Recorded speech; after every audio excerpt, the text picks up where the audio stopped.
आपातकाल भारत के लोकतंत्र पर बर्बर हमला था, जब एक वंशवादी तानाशाह ने अपनी अलोकतांत्रिक सत्ता को बनाए रखने के लिए संपूर्ण भारत को कैद खाना एवं पुलिस थानों को यातना केंद्रों में बदल दिया था।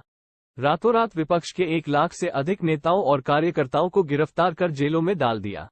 रातों रात समाचार पत्रों की बिजलियां काट दी गई, अखबारों के दफ्तरों में पुलिस बैठा दी गई, अखबारों पर सेंसरशिप लागू कर दी गई। लोकनायक जयप्रकाश नारायण, मोरारजी देसाई, अटल बिहारी वाजपेयी, चौधरी चरण सिंह, नानाजी देशमुख, लालकृष्ण आडवाणी जैसे नेताओं को 26 जून की मध्यरात्रि में ही गिरफ्तार कर लिया गया। पूरे देश में जुलूस, सभाओं, आंदोलन, धरनों पर प्रतिबंध लगा दिया गया। अदालतों के दरवाजे बंद कर दिए गए, न अपील, न दलील, न वकील, जीने का अधिकार समाप्त। भारत के तत्कालीन अटॉर्नी जनरल नीरेन दे ने सुप्रीम कोर्ट में कहा था कि यदि कोई पुलिस वाला किसी को गोली मार दे तब भी उसकी सुनवाई नहीं हो सकती। सुप्रीम कोर्ट भी इंदिरा गांधी के सामने नतमस्तक था। कांग्रेस के तत्कालीन अध्यक्ष हेमकांत बरुआ ने नारा दिया था, इंदिरा इज इंडिया, भारत माता की जय बोलने वालों को जेल भेज दिया जाता। लोकतंत्र के अंधे युग का आरंभ हो चुका था, ये केवल इस कारण कि 12 जून 1975 को इलाहाबाद उच्च न्यायालय के न्यायाधीश न्यायमूर्ति जगमोहन सिन्हा ने इंदिरा गांधी के विरुद्ध चल रही चुनाव याचिका में उन्हें भ्रष्टाचार, सरकारी मिशनरी के दुरुपयोग का दोषी मानते हुए उनका रायबरेली से चुनाव रद्द कर दिया था। इसके विरुद्ध इंदिरा गांधी द्वारा सुप्रीम कोर्ट में प्रस्तुत अपील सुप्रीम कोर्ट द्वारा 24 जून 1975 को रद्द कर दी गई। तब इंदिरा गांधी द्वारा संविधान के अनुच्छेद 352 का दुरुपयोग कर 25 जून 1975 को रात 12 बजे आपातकाल लागू कर दिया गया। आपातकाल की सूचना केंद्रीय मंत्रिमंडल को 26 जून को सुबह 6 बजे दी गई तथा आकाशवाणी से प्रसारण में इंदिरा गांधी ने सुबह 8 बजे जनता को बताया कि आपातकाल लागू कर दिया गया है। इसके बाद देश में आतंक, बर्बरता एवं लूट खसोट का दौर शुरू हो गया। गांव गांव में बैठे छुटभइये पुलिस के मुखबिर बनकर अपने विरोधियों को पकड़वाने में लग गए थे। लोकनायक जयप्रकाश के आंदोलन में शामिल युवाओं को घोर यातनाओं का सामना करना पड़ा। पुलिस प्रशासन द्वारा उन्हें गिरफ्तार कर कठोर यातनाएं देकर उनका मनोबल तोड़ने की भरपूर कोशिश की गई। कलेक्टर कार्यालय, एसडीएम कार्यालय, पुलिस विभाग के अधिकारी, पुलिस थाने, विरोधी दलों के कार्यकर्ताओं से लिखित माफीनामा लेने और उनके दल से त्यागपत्र देकर इंदिरा गांधी का समर्थन करवाने का घोषणा पत्र भरवाने लगे और उनका समाचार पत्रों में प्रकाशन करवाया। इंदिरा गांधी का समर्थन न करने वालों को जेल भेज दिया गया। महीनों तक बिना अपराध बिना सजा जेलों में रहना पड़ा। 15 से 20 माह तक अधिकांश लोगों को जेलों में रहना पड़ा।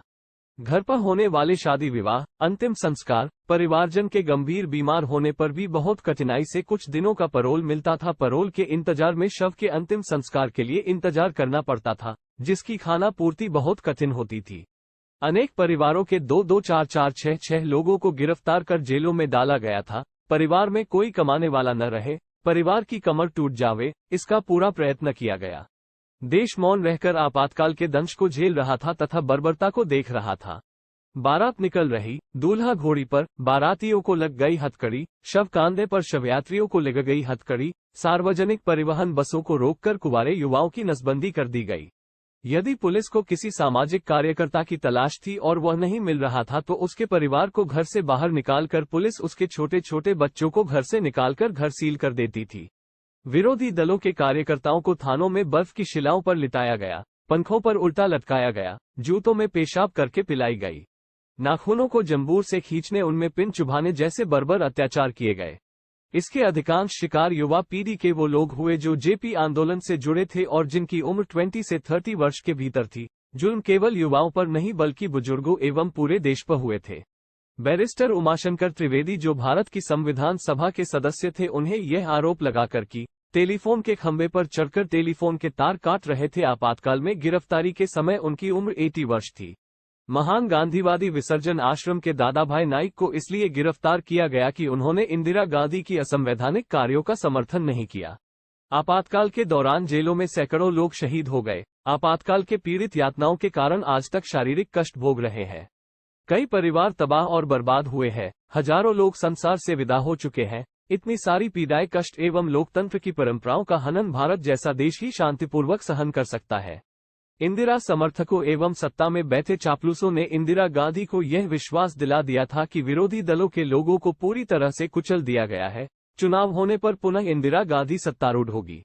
विदेशों में सरकार की स्थिति एवं गैरकानूनी सत्ता होने के कारण चुनाव का दबाव था। लोकसभा का कार्यकाल पहले बढ़ाया जा चुका था, उसके अनुसार कार्यकाल समाप्ति के बाद भी चुनाव नहीं हुए थे। The 18th of January 1977 को इंदिरा गांधी ने घोषणा की कि 2 माह के भीतर देश में चुनाव हो जाएंगे। इसके बाद चुनाव आयोग ने the 20th of January 1977 को चुनाव कार्यक्रम की घोषणा की। तब तक विपक्ष बिखरा था, अनेक नेता जेलों में बंद थे, अनेकों का मत था कि चुनाव का बहिष्कार किया जावे। किंतु लोकनायक जयप्रकाश नारायण, अटल बिहारी वाजपेयी, मोरारजी देसाई जैसे नेताओं का मत था कि चुनाव लड़ा जावे, जनता परिवर्तन के लिए तैयार है। चुनाव बहिष्कार इंदिरा गांधी के वंशवादी शासन को बल प्रदान करेगा। इसके बाद मोरारजी देसाई को अध्यक्ष स्वीकार कर इंदिरा विरोधी दलों ने जनता पार्टी का गठन किया। चुनाव चिन्ह न मिलने की स्थिति में चौधरी चरण सिंह की भारतीय लोकदल का चुनाव चिन्ह हलधर किसान लेकर चुनाव लड़ा गया। पार्टी के विधिवत गठन से पहले ही लोग जुड़ने लगे, झोलियों में पैसा इकट्ठा करने लगे। आपातकाल के विरुद्ध जनाक्रोश सड़कों पर दिखने लगा, जिसका परिणाम जनता पार्टी को भारी सफलता मिली। 9 राज्यों से कांग्रेस का सफाया हो गया। जनता पार्टी को पूर्ण बहुमत प्राप्त हुआ। मोरारजी देसाई को प्रधानमंत्री मनोनीत किया गया। The 21st of March 1977 को मोरारजी देसाई के प्रधानमंत्री बनते ही यह निर्णय लिया गया कि रात्रि 12 बजे आपातकाल हटा दिया जाएगा और इसे फिर कभी लागू न किया जा सके, ऐसी संवैधानिक व्यवस्था की जाएगी। The 21st of June को आपातकाल हटाने के बाद जेलों में बंद सभी राजनीतिक बंदियों को जेलों से मुक्त किया गया। पूरे देश में लोकतंत्र की विजय का ये पर्व लोकतंत्र विजय दिवस के रूप में मनाया जाता है।